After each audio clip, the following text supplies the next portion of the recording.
तो आज की वीडियो में हम वेन डायग्राम के बारे में जानेंगे कि वेन डायग्राम क्या होता है और ये किस लिए यूज़ किया जाता है।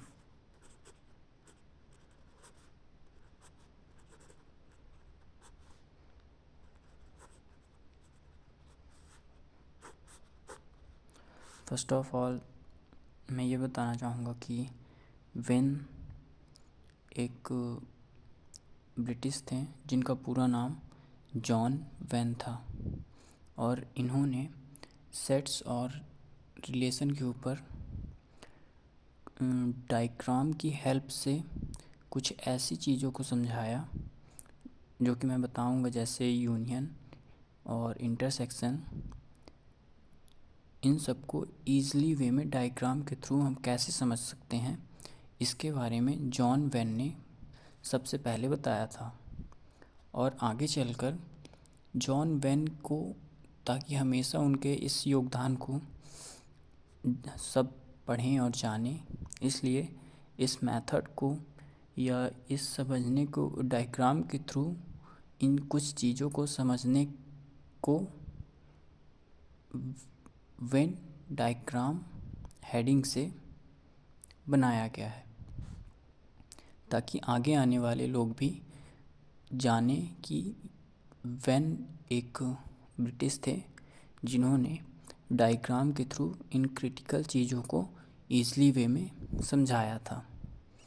और अब उन्होंने क्या समझाया था, तो जॉन वेन ने डायग्राम के थ्रू यूनियन, इंटरसेक्शन और भी बहुत सारे इसके लॉज जो सेट में लगते हैं, जैसे idempotent law, commutative law, associative law, या पहले भी पढ़ चुके हैं। और इन सब की यूज़ के बारे में जॉन वेन अपने डायग्राम्स के थ्रू, डायग्राम में ये बेसिकली रेक्टेंगल, सर्कल, ऐसे ही क्लोज फिगर्स का यूज़ करते हैं। तो पहले समझते हैं कि इन्होंने किस प्रॉब्लम को सॉल्व किया था। फर्स्ट इन्होंने यूनियन के बारे में बताया था। यूनियन, जैसे कि वर्ड से ही क्लियर हो रहा है कि यूनियन मतलब एक साथ करना। अगर हमें दो सेट दिए हुए हैं, सपोज़ ए एक सेट है और इसमें एलिमेंट हैं 1, 2, 3, और बी कोई दूसरा सेट है जिसमें एलिमेंट है ए, बी, सी। अब हमें इनका यूनियन करना है। यूनियन मीन्स इनको एक साथ एक सेट में लिखना है। तो हम कैसे इसको नोट करेंगे, तो इसको रिप्रेजेंट ऐसे करेंगे, ए यूनियन बी। यूनियन में ये यू का सिंबल बना दिया जाता है। ये यू होता नहीं है, लेकिन इसका सिंबल यू के जैसे बनता है। आप इसे ऐसे ध्यान में रख सकते हैं। और फिर इसके जो पूरे एलिमेंट है वो लिख देंगे और इसके भी जितने पूरे एलिमेंट हैं वो नोट डाउन कर देंगे। तो ये बन जाएगा 1, 2, 3 ए, बी, सी। यहाँ पास आप ऑर्डर आगे पीछे कर सकते हैं, जैसे 1, 2, 3 ना लिख के 1 ए, बी, सी, 2, 3 या 3, 2 कुछ भी लिख सकते हैं, इससे फ़र्क नहीं पड़ेगा। एक दूसरा एग्जांपल लेते हैं, जिसमें लेट सपोज करते हैं कि a इज़ इक्वल टू 1, 3, 5 और b में 5, 7, दो ही एलिमेंट है। अब अगर हम इसका यूनियन करेंगे, ए यूनियन बी, तब इसको ए यूनियन बी, तब इसको कैसे लिखेंगे, करली ब्रैकेट, इसके सारे एलिमेंट 1, 3, 5। और हमने पहले ही पढ़ा हुआ है कि किसी भी सेट में एलिमेंट्स को रिपीट नहीं करते हैं। जैसे यहाँ पास 5 है और 5 इसमें भी है, फर्स्ट सेट में भी है और सेकंड सेट में भी है। तो जब इनका हम यूनियन करके एक न्यू सेट बनाएंगे तो उसमें 5 को मतलब इस एलिमेंट को रिपीट नहीं करेंगे, केवल एक बार ही नोट डाउन करेंगे। तो यहाँ पास 7 हो जाएगा। इस चीज़ को ऐसे एक नोट डाउन करके किया जाता है। इसी चीज़ को हम डायग्राम के थ्रू भी कर सकते हैं। वो कैसे करेंगे तो देखते हैं। तो फिर से फर्स्ट क्वेश्चन में ही आ जाते हैं। जैसे कि इस फर्स्ट क्वेश्चन में सेट ए था, ये सेट बी था। तो जनरली हम सेट को सर्कल के थ्रू रिप्रेजेंट करते हैं। ये लेट्स सपोज सर्कल, जो ये सर्कल है ये ए को रिप्रेजेंट करता है। वहीं एक और सेट बना देते हैं, ये दूसरा सेट है जो बी को रिप्रेजेंट करता है। इनको ज्वाइन करके लिखना था, है ना, ऐसे एक दूसरे को टच करते हुए बनाना है। ये ए सेट है, ये बी सेट है। हमने ऐसा मान लिया कि इस सेट को हम, जो ए सेट है इसको इस सर्कल से डिनोट करेंगे, बी सेट को भी सर्कल से ही डिनोट करेंगे, बस उसके नेम में बी कर देंगे, इसमें ए कर देंगे। चाहे तो ए यहाँ भी लिख सकते हैं, बी यहाँ भी, या फिर इसके अंदर लिख सकते हैं। और इन दोनों फिगर को एक रेक्टेंगल से क्लोज कर देंगे। ये कुछ ऐसे, इसको, इस रेक्टेंगल को यूनिवर्सल सेट बोला जाता है।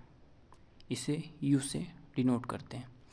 अब हमें यहाँ पास ए यूनियन बी को रिप्रेजेंट करना है। तो फर्स्ट यहाँ नीचे हम लिख देंगे कि हम यहाँ पास ए यूनियन बी बना रहे हैं। मतलब इस डायग्राम में हमें ऐसे शेड करना है कि हमें पता चल सके कि हमने ए यूनियन बी को रिप्रेजेंट किया है। अब वो कैसे पता चलेगा कि हमने ए यूनियन बी को रिप्रेजेंट किया है? तो सेट कर देंगे, जैसे ये लाइन से सेट कर दें ऐसे।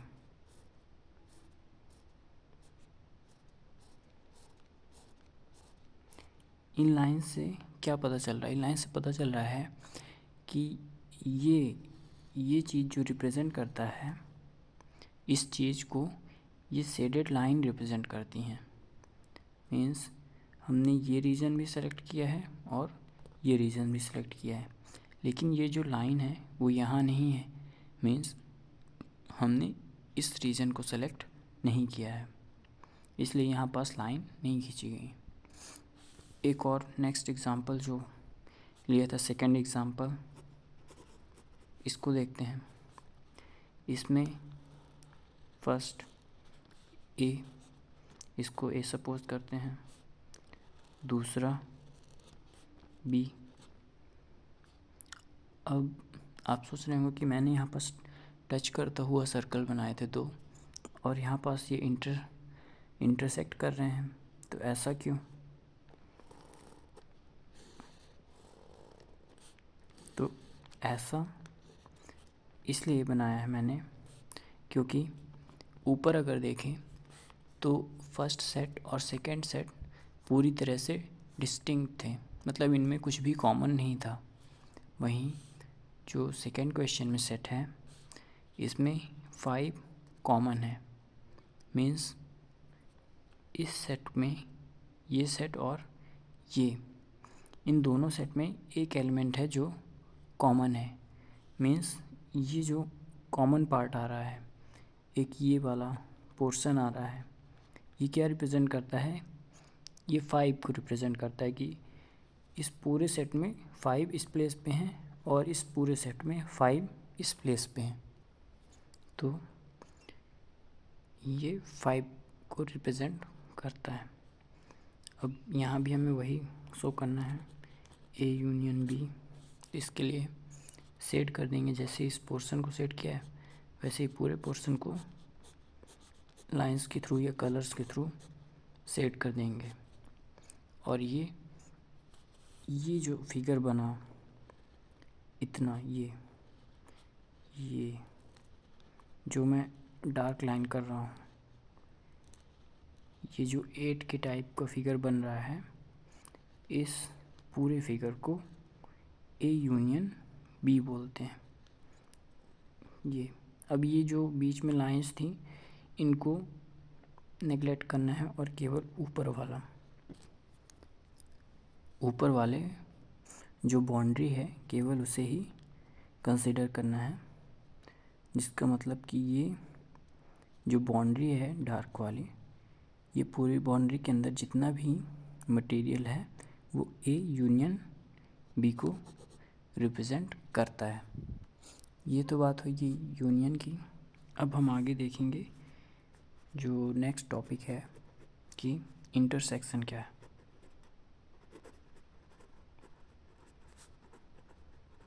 Intersection of sets. तो इसमें क्या पढ़ा जाता है?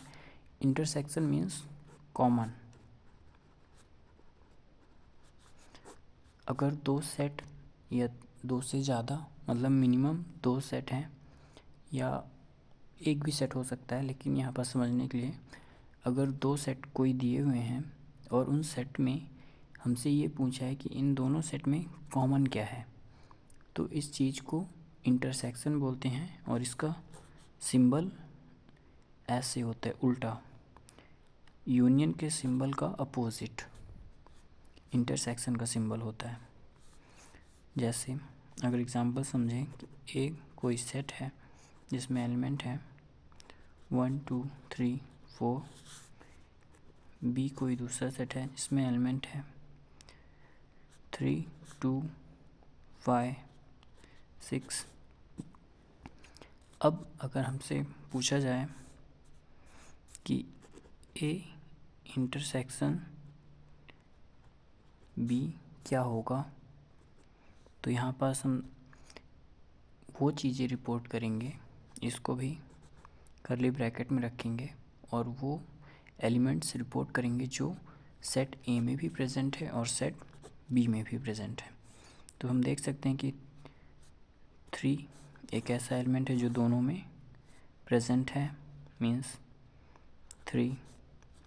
फिर 2 भी है जो दोनों में प्रेजेंट है, मीन्स 2। और इसके अलावा कोई और एलिमेंट नहीं है जो दोनों सेट में प्रेजेंट है, मीन्स ए इंटरसेक्शन भी हम 3,2 या 2,3 रिपोर्ट करेंगे। अब इसी चीज़ को हम डायग्राम के थ्रू भी समझ सकते हैं। जैसे अगर ये एक सर्कल, लग तो नहीं रहा पर हो गया, सर्कल है जो सेट ए को रिप्रेजेंट करता है, दूसरा सर्कल है जो सेट बी को रिप्रेजेंट करता है। अब इसे हमेशा हम जानते हैं कि रेक्टेंगल से क्लोज करते हैं और ये साइड में यू बना देते हैं कि ये यूनिवर्सल सेट है, क्योंकि जितने भी सेट होते हैं वो यूनिवर्सल सेट के ही सबसेट होते हैं। अब यहाँ पास हमें ए इंटरसेक्शन बी रिपोर्ट करना है, तो डायग्राम के थ्रू हम ए इंटरसेक्शन बी कैसे बता सकते हैं? तो हमने ऊपर पढ़ा कि ये जो पोर्शन है वो दोनों सर्कल्स में सेम है, मीन्स ये वाला रीजन सर्कल ए में भी आता है और यही सेम रीजन सर्कल बी में भी आता है। तो इससे क्या हम समझ सकते हैं कि ये जो रीज़न है ये कॉमन चीज़ दिखा रहा है कि जो इस सर्कल और इस सर्कल दोनों में कॉमन है वो ये वाला एरिया है ये। तो यहाँ पास ये जो एरिया है वो ए इंटरसेक्शन बी को रिप्रेजेंट कर रहा है। और जब हम ए इंटरसेक्शन बी रिपोर्ट करेंगे डायग्राम के थ्रू, तो इसे ऐसे बना के और शेड कर देंगे और इसे थोड़ा डार्क बना देंगे ताकि ये पता चल सके। अब आगे देखेंगे कुछ लॉज होते हैं।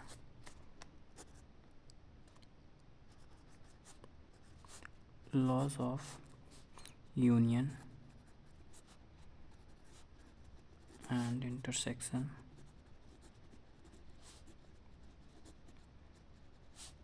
Of two sets. वैसे तो जो ये लॉज होते हैं वो दो से ज़्यादा सेट के लिए भी एप्लीकेबल होते हैं, लेकिन हम समझने के लिए दो सेट का ही यूज़ करेंगे। तो फर्स्ट लॉ है आइडेम्पोटेंट लॉ।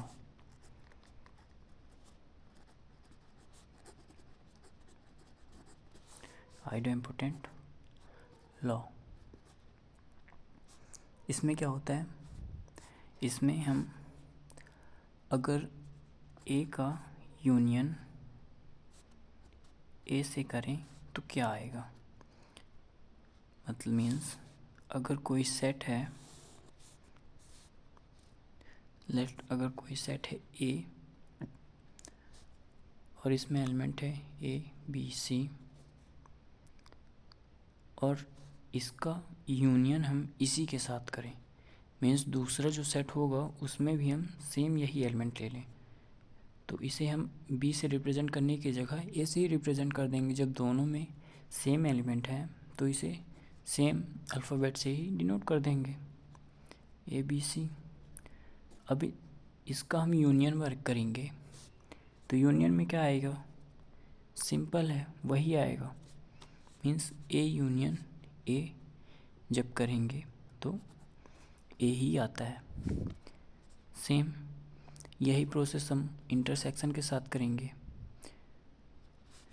कि ए इंटरसेक्शन ए, फिर से वहीं ए और ए ये दोनों सेट में कॉमन क्या है, तो ए भी कॉमन है, बी भी कॉमन है और सी भी कॉमन है, मीन्स पूरा सेट ही कॉमन है, क्योंकि जब दोनों सेट सेम हैं तो उनमें कॉमन क्या है, वही पूरा का पूरा सेट ही कॉमन आ जाएगा, मीन्स यहाँ भी ए आ जाएगा। ठीक, फिर नेक्स्ट लॉ है, सेकेंड लॉ है हमारा commutative law. Commutative law, commutative law means हम कम्यूट कर सकते हैं चीज़ों को। कम्यूट मीन्स आगे पीछे कर सकते हैं। जैसे अगर कोई दो सेट हैं, ए एक सेट है और दूसरा सेट है बी, तो इनका हम यूनियन करें, ए यूनियन बी या फिर बी यूनियन ए करें, दोनों में जो वैल्यू आएगी वो सेम ही आएगी। सेम ए इंटरसेक्शन बी करें या बी इंटरसेक्शन ए करें, सेम रिज़ल्ट हमें मिलेगा। नेक्स्ट लॉ है हमारा एसोसिएटिव लॉ।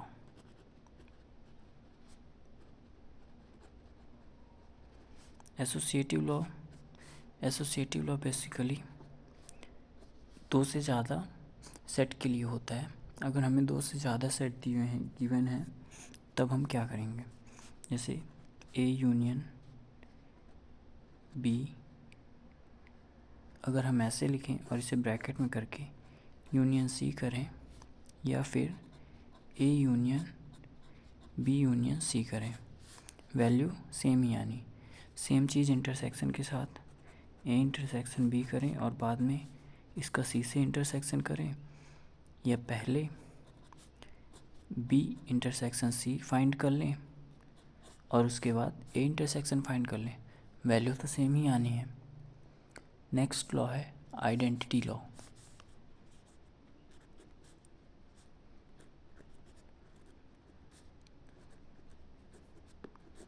आइडेंटिटी लॉ, अब इसमें क्या होता है कि हम कोई सेट है एक ए, लेट्स सपोज कि ए इज़ अ सेट जिसका यूनियन हम फाई के साथ करेंगे, और फाई क्या होता है, एम्प्टी सेट होता है। मीन्स एक कोई सेट है ए जिसमें एलिमेंट है ए बी सी और दूसरा सेट है सेट बी है जिसमें एक भी एलिमेंट नहीं है फाई। अब इनका यूनियन करना है तो क्या होगा, इसका इन दोनों को मिला के लिखना है, इसके एलिमेंट और इसके एलिमेंट। एक ऐसा नया सेट हमें सी बनाना है जिसमें इसके भी एलिमेंट हो और इसके भी एलिमेंट हो। तो इसके एलिमेंट हो तो पहले इनको पूरे लिखते हैं ए बी सी, और इसमें तो कुछ है ही नहीं तो लिखने की ज़रूरत ही नहीं है। एलिमेंट मीन्स ये बन गया सी, और ये क्या है, एक ए और बी का यूनियन है। मीन्स हमें क्या फाइंड हुआ, ए ही मिला ना। इसका मतलब जब हम कोई एक सेट है ए और उसका यूनियन फाई के साथ करते हैं तो हमें वही सेट मिलता है। ठीक, वहीं इसका ये तो ए हो गया, इसका एक और लॉ होता है, वो है कि ए यूनियन यू। अब यू क्या है, यू है यहाँ पास यूनिवर्सल सेट, यू है यहाँ पास यूनिवर्सल सेट। जो अभी हम रेक्टेंगल बना रहे थे वो यू ही होता था। तो यूनिवर्सल सेट हमें डिनोट करना है। हम इधर भी देख सकते हैं कि अगर हमें ए और यू दोनों को कंबाइन करके लिखना हो तो क्या आएगा, हम यू ही लिख देंगे। जैसे अगर हम बात करें कि हमें एक सेट है ए और ये यूनिवर्सल सेट है, तो हमें इस ए सेट का और इस यूनिवर्सल सेट का यूनियन लिखना है। तो क्या है कि ये पूरा फिगर ही आ जाएगा, हमें इस पूरे फिगर को ही सेट करना पड़ेगा। मीन्स हमें मिल क्या रहा है, यूनियन ही तो मिल रहा है, यूनिवर्सल सेट ही तो मिल रहा है। मीन्स जब ए का यूनियन यूनिवर्सल सेट से करेंगे तो यूनिवर्सल सेट ही आएगा। लेकिन जब अभी ऊपर वाले तो सेम थे, लेकिन आइडेंटिटी लॉ में जब हम इंटरसेक्शन के साथ करते हैं तब देखते हैं क्या होता है। अब फिर से ए का इंटरसेक्शन फाई के साथ, फिर से इसी एग्जांपल में आते हैं। अब हमें सी सेट में वो एलिमेंट लिखने हैं जो ए सेट में भी हैं और बी सेट में ही हैं। तो ए सेट में तो बहुत सारे एलिमेंट हैं लेकिन बी में तो कुछ नहीं है। तो मीन्स इस बार जब हम सी सेट लिखेंगे तो इसमें भी कुछ ना लिखें, क्योंकि कुछ नहीं एक ऐसा चीज़ है जो कॉमन है। बाकी सब तो इसमें ए बी सी हैं लेकिन ए बी सी नहीं है। तो कॉमन क्या है इसमें कॉमन कुछ नहीं है।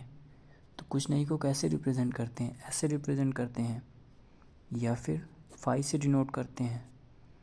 तो यहाँ भी हम क्या करेंगे, ए और कुछ नहीं में क्या कॉमन आएगा, कुछ नहीं कॉमन आएगा, मीन्स फाई आ जाएगा।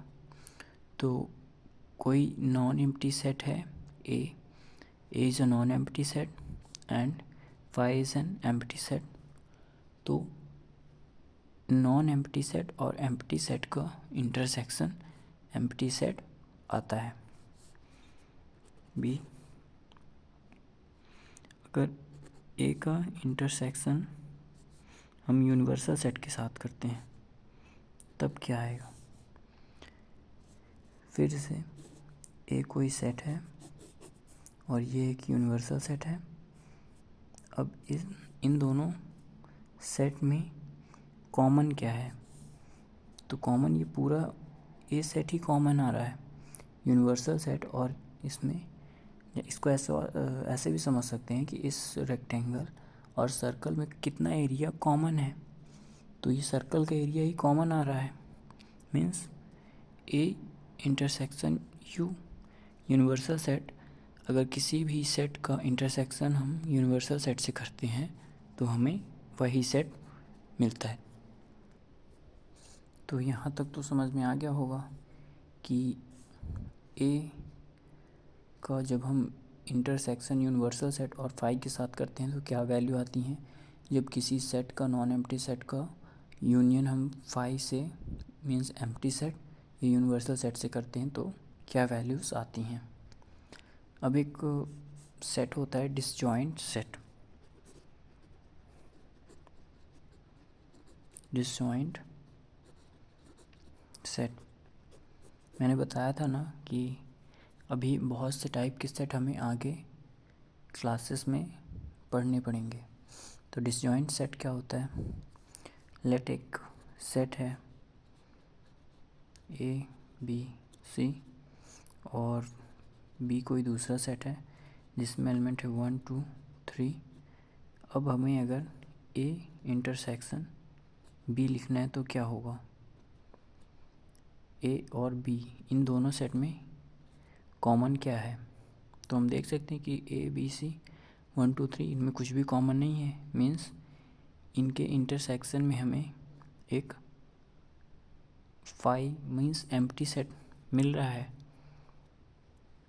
तो जब हमें किन्हीं भी दो सेट का इंटरसेक्शन करने पे एम्प्टी सेट मिले तो उसे डिसजॉइंट सेट बोलते हैं। इन दोनों सेट को डिसजॉइंट सेट बोलेंगे। मीन्स डिसजॉइंट मीन्स ये दोनों एक दूसरे से अलग हैं, इनमें कुछ भी कॉमन नहीं है। डिसजॉइंट सेट बोलें या फिर इसी को दूसरे नाम से भी जाना जाता है कि ये दोनों म्यूचुअली एक्सक्लूसिव सेट हैं। ठीक, म्यूचुअली एक्सक्लूसिव। ओके,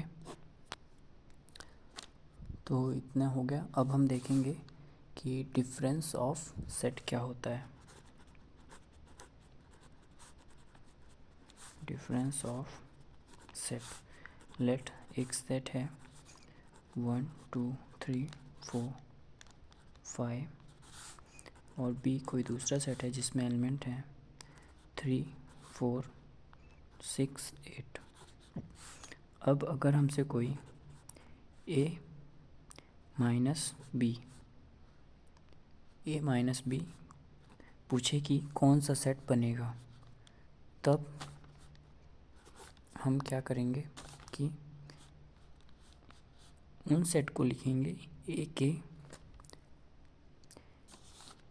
मीन्स ए सेट के उन एलिमेंट्स को लिखना है जो कि बी के साथ कॉमन नहीं है। मीन्स ए माइनस बी में हमें ए के एलिमेंट्स में से उन एलिमेंट्स को हटा देना है जो बी में भी हैं। मीन्स 1 को लिखेंगे, 2 को लिखेंगे, लेकिन 3 इसमें नहीं, 3 इसमें भी है और इसमें भी है। तो ये दोनों क्या हो जाएंगे, एक प्रकार से बहुत समझ सकते हैं कि माइनस हो जाएंगे। सेम 4 इसमें भी है, इसमें भी है, माइनस हो जाएगा। लेकिन 5 इसमें है लेकिन इसमें नहीं है, तो 5 हम नोट डाउन करेंगे।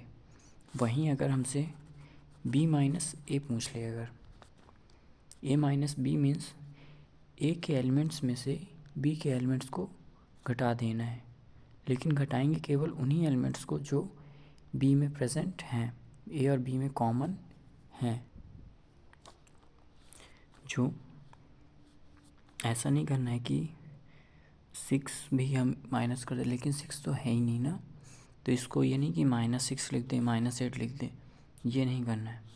ये मैंने समझाने के लिए बताया कि ऐसा समझ सकते हैं कि ए के एलिमेंट्स में से बी के एलिमेंट को माइनस कर दिया तो कैंसिल हो गए और जो बचा उसको लिख दिया।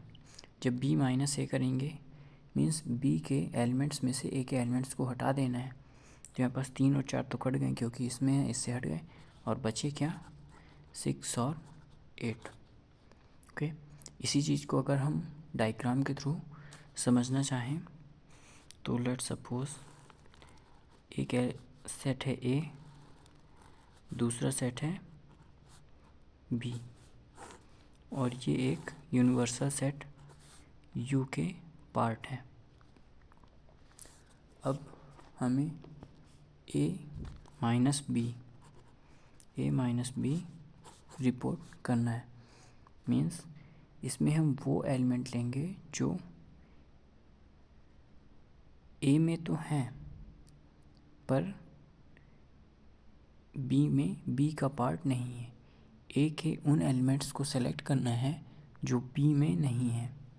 मीन्स इसमें ए और बी के जो कॉमन है उसको हटा देना है ए में से। इसी को ए माइनस बी को हम ये भी बोल सकते हैं कि सेट ए में से हमें उन एलिमेंट्स को हटा देना है जो ए और बी दोनों में कॉमन है।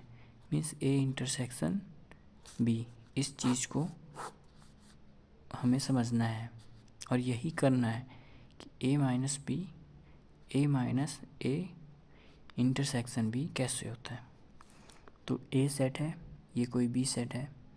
अब हमें ए माइनस बी, इसी को ओनली ए भी पढ़ा जाता है, ओनली ए फाइंड करना है। मीन्स ए माइनस बी फाइंड करना है। अगर ओनली बी होता तो बी माइनस ए फाइंड करना होता। यहाँ पास ओनली ए मीन्स हमें ये जो कटे हुए एप्पल की तरह दिख रहा है, इस फिगर को, ये जो मैं डार्क कर रहा हूँ, ये वाला फिगर रिपोर्ट करना है। ये हमारा आंसर होगा। ये वाला जो पार्ट होगा वो ए माइनस बी को रिप्रेजेंट करेगा। चाहे तो इसे सेट कर दें, ये इतना पार्ट ए माइनस बी को रिप्रेजेंट करेगा।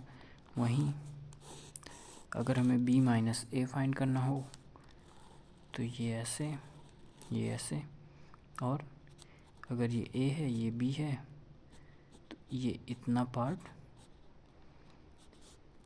बी माइनस ए को रिप्रेजेंट करेगा।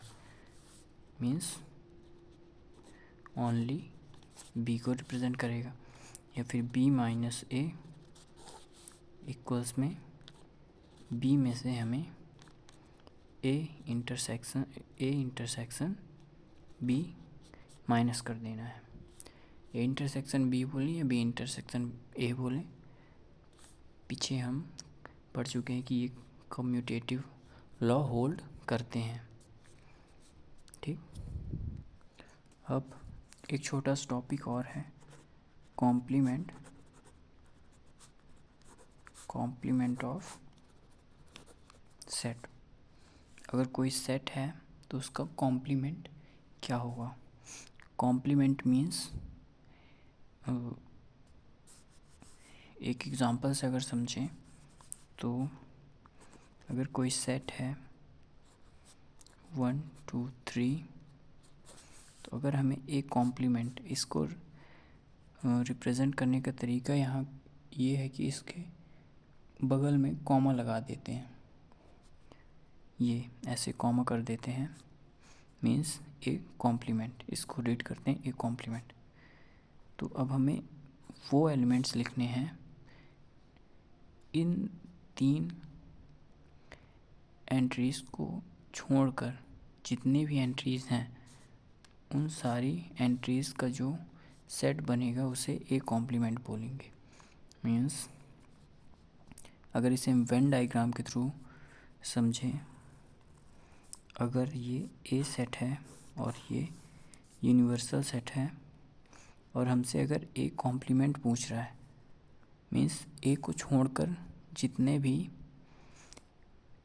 एलिमेंट हैं उनका सेट पूछ रहा है, तो हम इसे ऐसे रिप्रेजेंट करेंगे ये, क्योंकि इसमें हम ए को छोड़कर सेट कर रहे हैं ना। मीन्स जिसको सेट कर रहे हैं वो वाला पार्ट हम ले रहे हैं और ए को जिसको सेट नहीं कर रहे हैं वो छोड़ रहे हैं। तो ए हमारा क्या हो गया, ए कॉम्प्लीमेंट, ये सेडेड पोर्शन हो गया ए कॉम्प्लीमेंट। ओके, या ए कॉम्प्लीमेंट को हम ऐसे भी बोल सकते हैं कि universal set minus A complement को ही डिनोट करेगा, यूनिवर्सल सेट माइनस ए। ये जो लिखा है ये भी एक ए कॉम्प्लीमेंट को ही रिप्रेजेंट करता है। अच्छा, जो डिफरेंस होता है, डिफरेंस ऑफ सेट, इसकी कुछ प्रॉपर्टीज़ होती हैं। प्रॉपर्टीज़ बोले या कुछ इम्पॉर्टेंट नोट पॉइंट की तरह इनको समझ सकते हैं कि जो ए माइनस बी होता है वो जनरली बी माइनस ए के बराबर नहीं होता है। जो डिफरेंस होता है वो तो हम यहाँ भी देख सकते हैं, ए माइनस बी 1 2 5, बी माइनस ए 6 8 आ रहा है, मीन्स ए माइनस बी माइनस ए के बराबर नहीं है। ठीक, कुछ एक इम्पॉर्टेंट पॉइंट इसमें भी होते हैं कॉम्प्लीमेंट ऑफ सेट के भी, कि अगर हम ए सेट का यूनियन ए कॉम्प्लीमेंट से करते हैं, मीन्स ए एक सेट है और उसका यूनियन हम उसके कॉम्प्लीमेंट से, कॉम्प्लीमेंट तो ये हो गया और ए ये खुद ही है, तो इन दोनों का यूनियन जब कर देंगे तो ये पूरा पोर्शन सेट हो जाएगा। Means A complement A union A complement union universal set के बराबर होता है। वहीं ए कॉम्प्लीमेंट का कॉम्प्लीमेंट अगर लें, ए कॉम्प्लीमेंट लिए ये ए है, ये अगर हम इसे ए बोलें तो ए कॉम्प्लीमेंट क्या आएगा, ये आ जाएगा, ये वाला जो है ये ए कॉम्प्लीमेंट है। और अगर हम फिर से ए कॉम्प्लीमेंट का कॉम्प्लीमेंट ले लें, मीन्स तो हमें फिर से यही ए ही मिल जाएगा, तो ये ए कॉम्प्लीमेंट का कॉम्प्लीमेंट, ये यूँ समझिए कि कॉम्प्लीमेंट कॉम्प्लीमेंट कैंसिल हो जाएंगे और ए बच जाएगा। नेक्स्ट है ए इंटरसेक्शन ए कॉम्प्लीमेंट। अब ए कॉम्प्लीमेंट और ए में कॉमन क्या है, तो ए और ए कॉम्प्लीमेंट में कुछ भी कॉमन नहीं है, और कुछ भी कॉमन नहीं है इसको हम फाई से डिनोट करते हैं या एम्प्टी सेट से डिनोट करते हैं। वहीं अगर कोई यूनिवर्सल सेट है तो यूनिवर्सल सेट का कॉम्प्लीमेंट क्या होगा, यूनिवर्सल सेट वो सेट होता है जिसमें सारे एलिमेंट आ जाएं, तो इसका कॉम्प्लीमेंट क्या होगा, ऐसा सेट होगा जिसमें एक भी एलिमेंट ना आए, और एक भी एलिमेंट ना आए उसे हम फाई से डिनोट करते हैं। तो ये हो जाएगा यूनिवर्सल सेट का कॉम्प्लीमेंट, और सेम फाई का कॉम्प्लीमेंट हो जाएगा यूनिवर्सल सेट। और ए इंटरसेक्शन ए कॉम्प्लीमेंट करें और ए यूनियन ए कॉम्प्लीमेंट करें तो यहाँ पास यूनिवर्सल सेट आ जाएगा। ठीक, अब नेक्स्ट टॉपिक है symmetric difference of two sets. तो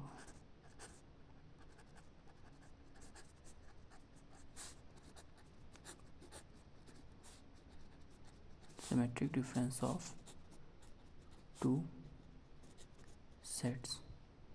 Symmetric difference means only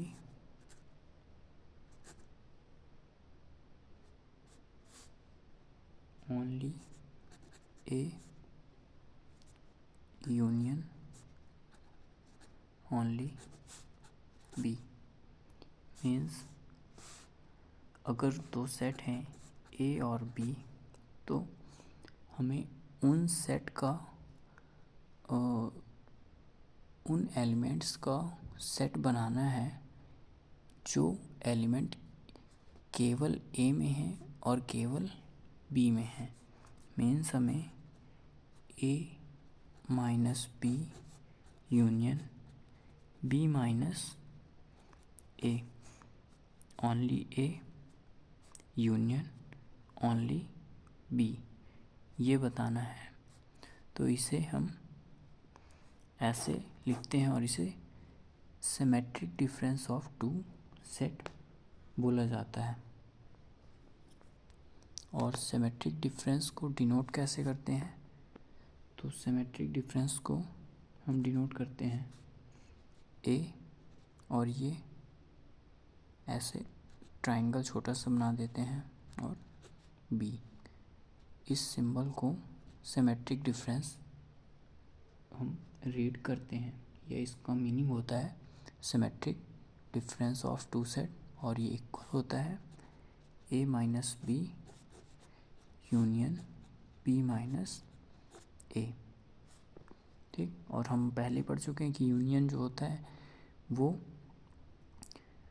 commutative law को होल्ड करता है, तो A minus B union B minus A बोलें या B minus A union A minus B बोलें, बात एक ही है। अगला टॉपिक है डी मॉर्गन थ्योरम या डी मॉर्गन्स लॉ।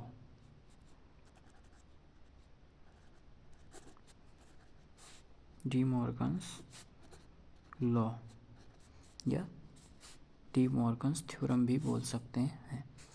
तो डी मॉर्गन ने कुछ लॉ दिए हैं। फर्स्ट है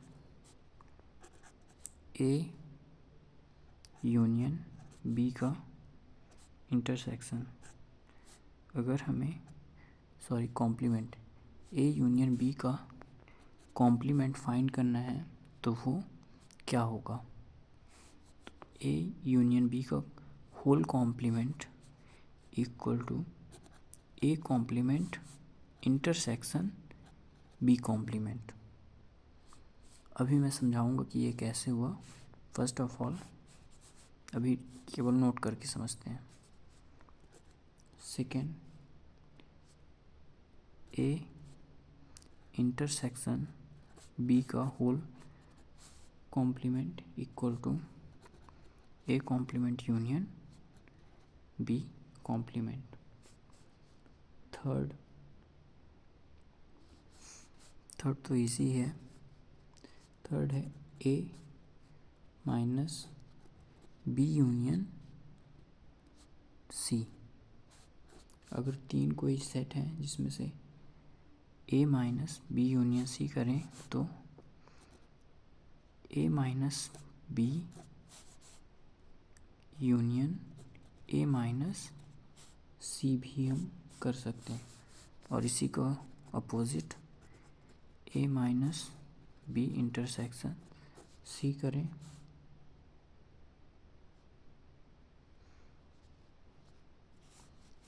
यहाँ पास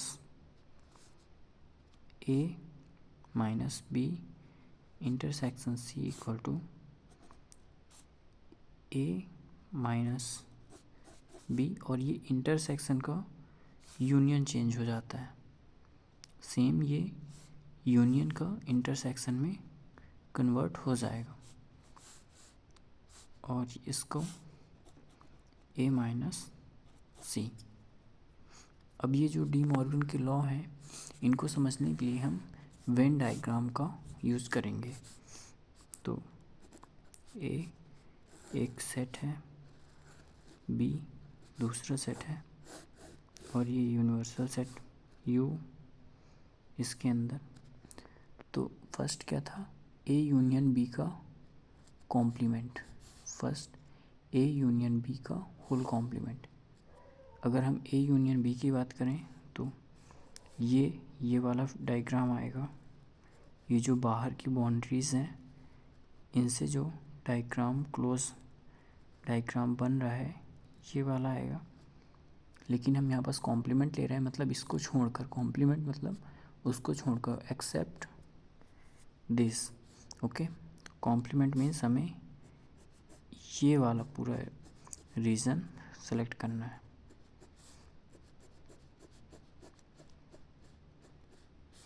ये तो बात हो गई इसकी। अगर हम A complement intersection B complement करें तब क्या होगा। ये तो LHS हमने देख लिया, अब RHS भी देख लेते हैं। LHS का डायग्राम तो क्लियर है कि ए और बी का यूनियन करें तो ये जो सेडेड नहीं है ये वाला पोर्शन आएगा, और जब इसका कॉम्प्लीमेंट ले लेंगे तो जो सेडेड है वो आ जाएगा। अब यहाँ पास ए और बी हो गए। ए कॉम्प्लीमेंट में वो सारे जो ए में नहीं है, मीन्स ये ऐसा कुछ आ जाएगा। फिर से एक बार इसी डायग्राम को बनाए, ए बी, बी कॉम्प्लीमेंट क्या हो जाएगा, बी को छोड़कर बाकी सब ये। अब इन दोनों डायग्राम में हम कॉमन क्या पाएंगे, क्योंकि हमें यहाँ पास इंटरसेक्शन लेना है, यहाँ यूनियन था, यूनियन का इंटरसेक्शन हो गया, तो इन दोनों में कॉमन क्या है, हम कॉमन देख सकते हैं कि वही चीज़ कॉमन आ रही है, जो इसमें कॉमन है वही इसमें कॉमन है। इसमें ए नहीं है, इसमें ए है, मीन्स ये कॉमन नहीं आएगा। इसमें बी है लेकिन इसमें बी नहीं है, मीन्स बी भी कॉमन नहीं है इन दोनों में। तो कॉमन क्या बचा, ये जो बाहर वाला है ये इसमें और इसमें दोनों कॉमन है, और वही हमारा फर्स्ट में भी आ रहा था, फर्स्ट में भी यही आ रहा था, ए यूनियन बी का whole complement equal to A complement intersection B complement. Same इसमें भी देख सकते हैं कि ए इंटरसेक्शन बी का होल कॉम्प्लीमेंट, मीन्स ये तो हो गया फर्स्ट के लिए। अब सेकंड के लिए, ये अगर ए है और ये बी है, अगर दो एलिमेंट हैं, ये ए है और ये बी है, ए इंटरसेक्शन बी का होल कॉम्प्लीमेंट हमें रिप्रेजेंट करना है। तो ए और बी में कॉमन क्या है, ये इतना पोर्शन कॉमन है, ये जो छोटा सा बना हुआ ये डब्बा, ये वाला पोर्शन ए और बी में कॉमन है, लेकिन हमें इसका कॉम्प्लीमेंट लेना है, मीन्स इसको छोड़कर बाकी सब लेना है। तो बाकी सारा रीज़न सेट कर देंगे, केवल इस रीज़न को ही छोड़ देंगे। तो ये हमारा हो गया ए इंटरसेक्शन बी का होल कॉम्प्लीमेंट। हमने इस सर्कल को, छोटा सा जो ओवल बन रहा है उसको छोड़ दिया है। इसका सेकंड पार्ट होता है कि ये इक्वल होता है A union, A complement union B complement. इसमें से देखें, ए कॉम्प्लीमेंट मीन्स ये वाला, बी कॉम्प्लीमेंट मीन्स ये वाला। अब इनका यूनियन लेना है, यूनियन लेना है मीन्स इसमें बी वाला पोर्शन इसमें है लेकिन ए वाला नहीं है, इसमें ए वाला है बी वाला नहीं है। तो यूनियन में तो हम सब ले लेते हैं, जितना भी टोटल लाइंस है उन सारे लाइंस को ले लेते हैं। तो इसमें केवल यही एक पोर्शन है, ये बीच वाला ही एक ऐसा पोर्शन है जो किसी भी उसमें कॉमन नहीं आया, मतलब इसको छोड़कर हम सारा ले लेंगे, और इसको छोड़कर सारा लेना मीन्स यही तो आ रहा है। अगर हम इन दोनों को मिलाकर डायग्राम बनाएंगे तो वो भी तो यही बनेगा ना, मीन्स इस पार्ट का भी अगर हम डायग्राम बनाएं तो वो यही बन रहा है जो इस पार्ट का डायग्राम बना है, मीन्स ये दोनों इक्वल हैं। और इन दोनों को इक्वल करने की एक और मेथड है जो कि आप सपोज करके बना सकते हैं कि लेट एक्स इक्वल टू, जो भी है बुक में आप देखेंगे तो समझ में आ जाएगा, है ना। लेकिन ये अप्रोच ज़्यादा बेटर होता है इस जो लॉज होते हैं, डी मॉर्गन के लॉज हैं, इनको समझने की वेन डायग्राम मेथड ही सबसे इजी मेथड होती है। अब जो नेक्स्ट 3 और 4 ये दो बचे, इन्हें भी ऐसे ही हम समझ सकते हैं। तीसरा क्या है, A minus B union C equal to A minus B intersection A minus C. Okay, तो इसे कैसे बनाएंगे, इसके लिए हमें 3 सेट लेना पड़ेगा, मीन्स हमें 3 सर्कल बनाने पड़ेंगे। एक तो हो गया ये, एक हो गया ये, और एक हो गया ये। ओके, यहाँ पास माना ये ए है, ये बी है और ये सी है। तो first A union C, A union C हमें लेना है, ए बी यूनियन सी लेना, sorry B union C, B और सी मीन्स हमें ये वाला डायग्राम मिलेगा बी यूनियन सी में, ये जो 8 बन रहा है बी यूनियन सी में ये वाला डायग्राम मिलेगा यहाँ, और फिर यहाँ से ये पूरा सेट हमें, ये पूरा डायग्राम हमें बी यूनियन सी मिलेगा। अब इसको ए से सब्ट्रैक्ट कर देना है, मीन्स ये वाला ये जो पूरा पोर्शन मिल रहा है इसको ए में से सब्ट्रैक्ट कर देना है। और जब ए में ये वाला सब्ट्रैक्ट करेंगे तो इतना पोर्शन हट जाएगा, क्योंकि ए यहाँ से ऐसे है तो उसमें ये जो कॉमन वाला पोर्शन है मीन्स ये हमने बना लिया। ये जो शेडेड पोर्शन है ये वाला है B union C. B union C करेंगे तो हमें इतना पोर्शन मिलेगा। और जब ए में से बी यूनियन सी हम हटा देंगे तो हमें ये वाला पोर्शन मिलेगा, जो मैं इसको डार्क कर रहा हूँ। ये वाला, ये डार्क वाला, इस पर शेडेड वाला नहीं, डार्क वाला। मीन्स ये वाला पोर्शन हमें मिलेगा। किस में मिलेगा? ये LHS में मिलेगा। अच्छा, अब RHS देखते हैं। तो RHS में पहले क्या किया है, A माइनस बी, ए में से बी को हटा देना है। तो बी ये है, ये बी है, ए में से बी को हटाएंगे मीन्स ये वाला, ये इतना पोर्शन हट जाएगा, ये वाला पोर्शन हट जाएगा, ये जो ओवल बन रहा है। सेम ए में से सी को भी हटा देना मीन्स ये वाला पोर्शन भी हटा देना है। इसको एक अलग से डायग्राम बना के बताता हूँ। ये A B C, A minus B करना है। ए में से बी को हटा देंगे, ए ये है, इसमें से बी को जब हटाएंगे तो हमें ये वाला पोर्शन मिलेगा, ये इतना पोर्शन मिलेगा। सेम ए में से सी को जब हटाएंगे तो ऐसे ए बी सी, ए में से सी को हटाएंगे तो हमें ये वाला पोर्शन मिलेगा। इसमें इतना पोर्शन हट जाएगा, ये वाला, ये इतना पोर्शन हट जाएगा इतना, और हमें ए में ये मिलेगा। अब इनमें से कॉमन क्या आ रहा है? इस शेडेड फिगर और इस शेडेड फिगर में अगर हम देखें तो कॉमन क्या आ रहा है? यही वाला फिगर तो आ रहा है जो मैंने इधर साइड डार्क किया है, जिसकी बाउंड्री मैंने इधर डार्क की है। सेम फिगर इसमें और इसमें शेडेड पोर्शन में अगर हम कॉमन लेंगे तो वही आएगा। मीन्स कॉमन लेने पे ये वाला पोर्शन आ रहा है, ये, और यही तो इधर भी बना है सेम, ये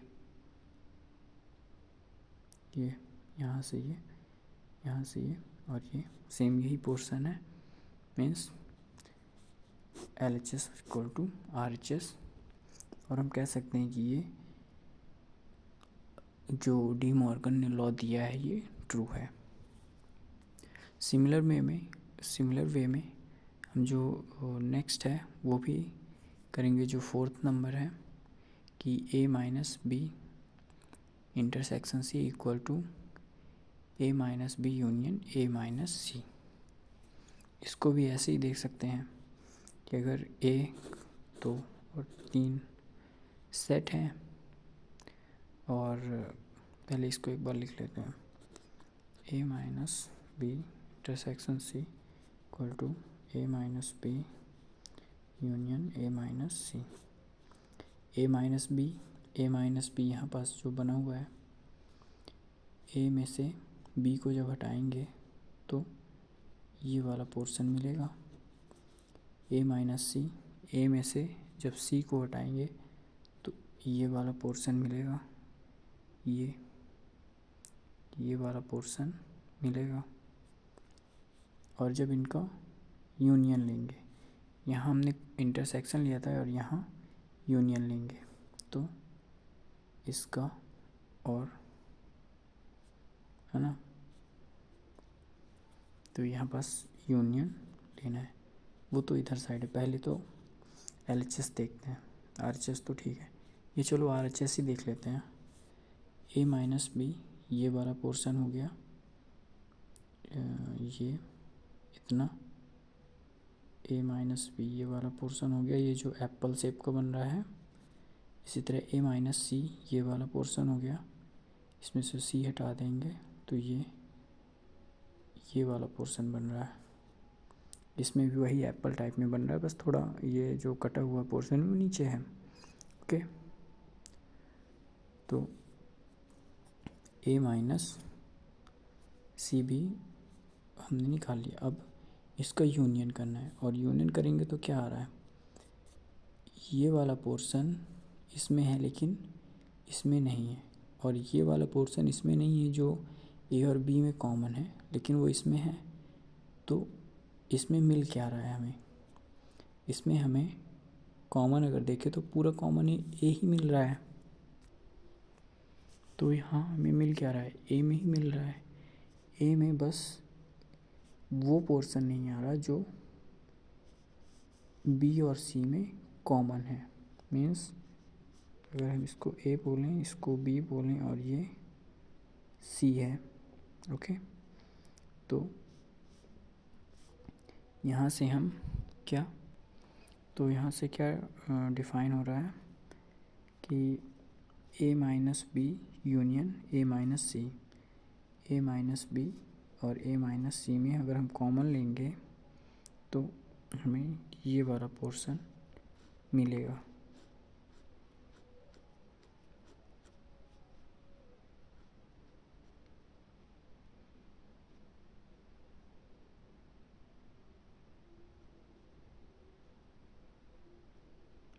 ये वाला पोर्शन मिलेगा हमें।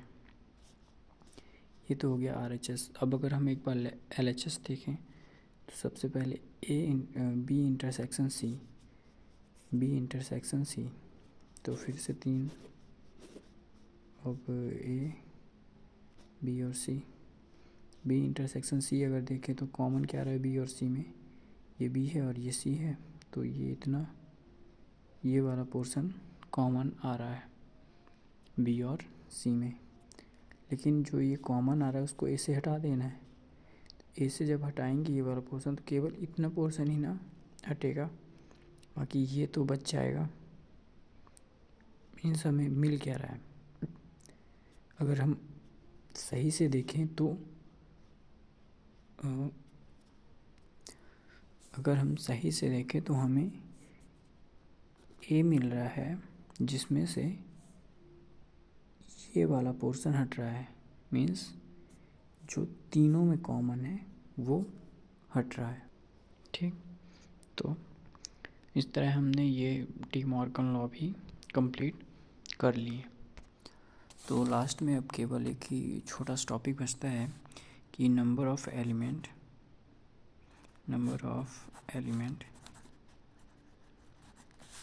इन ए यूनियन बी, और इसे रिप्रेजेंट कैसे करेंगे, ए यूनियन बी को एन लगा देंगे। Means number of element in A union B, और number of element in A union B होते हैं number of element in A plus number of element in B, number of element in A plus number of element in B, और minus number of element in A intersection B.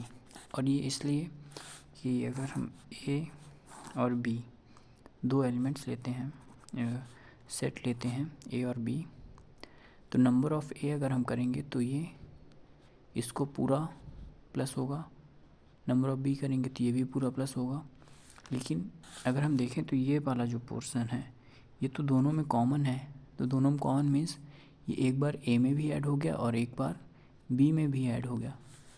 तो यहाँ पास हमने एक बार इसे ए intersection B करके subtract कर दिया, means ये अब एक बार ही बचा, और एक बार बचा मीन्स कि हमें यही तो बताना था।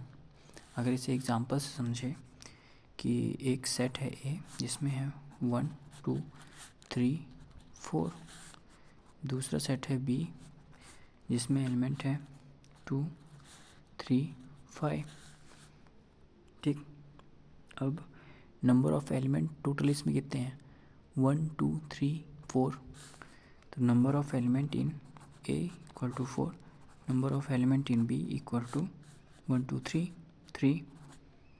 अब टोटल नंबर ऑफ़ एलिमेंट की अगर हम बात करें तो क्या होगा, number of element in A union B, तो number of element in A plus number of element in B इसमें और इसमें कितने 4 + 3 minus number of element in A intersection B. Number of element in A intersection B कितने हैं, एक तो ये मैच कर रहा है बस और एक ये कर रहा है।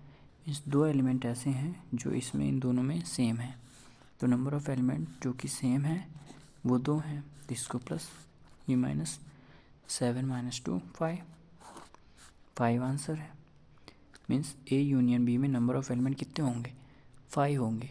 और अगर हम इसे डायरेक्ट यहाँ से करें ए यूनियन बी अगर राइट करें तो क्या बनेगा 1 2 3 4, क्योंकि 2 और 3 तो लिख चुका है तो बस 5 और लिख देंगे क्योंकि एलिमेंट्स को हम रिपीट नहीं करते। अब इसके काउंट कर लो 1 2 3 4 5, जो हमने यहाँ फार्मूला से निकाला वही यहाँ भी आ रहा है। अभी ये तो छोटा था तो हमने इसे ऐसे ही कर लिया, लेकिन अगर वहीं ये बड़ा सेट होता तो हम वहाँ ऐसे काउंट न करने की जगह फार्मूला यूज़ करते हैं। फार्मूला क्या है, फार्मूला है जो भी ऊपर मैंने लिखा है कि number of element in A union B is equal to number of element in A plus number of element in B minus number of element in A intersection number of element in B. Okay, अब यहाँ तो 2 set थे तो हमने ये formula लगाया। कहीं तो अगर 3 सेट हो तब भी सेम फार्मूला हम बना सकते हैं। Number of element in A union number of element in मतलब number of element in A union B union C. अगर 3 सेट हैं तो उसमें टोटल कितने नंबर ऑफ एलिमेंट होंगे, तो इसके लिए number of element in A plus number of element in B plus number of element in C, ये तो करेंगे ही, minus number of element in A intersection B minus number of element in B intersection C minus number of element in A intersection C plus number of element in A intersection B intersection C. ये 3 set के लिए है और ऐसे ही हम further आगे set के लिए भी बना सकते हैं। अगर 3 से ज़्यादा सेट भी हुए तब भी हम सेम फॉर्मूले को इंक्रीज़ करते जाएंगे और बन जाएगा। ठीक, तो आज के लिए बस इतना ही। अब इसके कुछ न्यूमेरिकल क्वेश्चन आते हैं, जैसे कि एक क्लास है और क्लास में टोटल 400 स्टूडेंट हैं। एक क्लास है जिसमें 400 स्टूडेंट है। ये इस टाइप के न्यूमेरिकल क्वेश्चंस आएंगे आपके बुक में होंगे कि क्लास है 400 स्टूडेंट हैं जिसमें से 200 स्टूडेंट इंग्लिश बोलते हैं और 250 स्टूडेंट हिंदी बोलते हैं। तो how many student speak both Hindi and English, then find how many students can speak English and Hindi both. तो कैसे फाइंड करेंगे, यहाँ से हम देख सकते हैं कि total number of student means A या फिर इंग्लिश को ई से रिप्रेजेंट करें और यूनियन हिंदी एच से रिप्रेजेंट करें। नंबर ऑफ़ एलिमेंट या number of student who speak English and Hindi, है ना, तो जो दोनों बोलते हैं या तो हिंदी बोले या फिर इंग्लिश बोले, तो टोटल कितने हैं 400। वहीं नंबर ऑफ़ एलिमेंट इंग्लिश कितने हैं, इंग्लिश बोलने वाले 200।